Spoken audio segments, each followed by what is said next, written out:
Guys এই ভিডিওটা তোমরা একেবারে লাস্ট পর্যন্ত দেখো, তাহলে তোমরা অনেকই মজা পাইবা গাইস। আর আমার এই সেন্সি র্যামবট গুলো সবাই একটু দেখো গাইস, কি শটটা দিলাম এই জায়গায়, প্লেয়ারটাই কি ইমোজি দিল দেখো। এই জায়গায় গাইস এসবিডি দিয়ে কি শটটা দিলাম। আর গাইস তোমাদের যাদের যাদের এই সেন্সিগুলো লাগবে সবাই আমাকে ইনবক্স করতে পারো।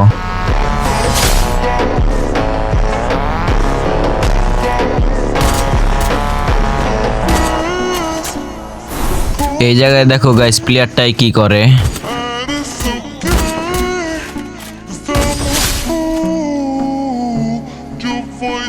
ভাই পোলায় মনে হয় রাগ হয়ে গেছে। আর গাইস স্নাইপারের হেডশটটা একটু দেখো।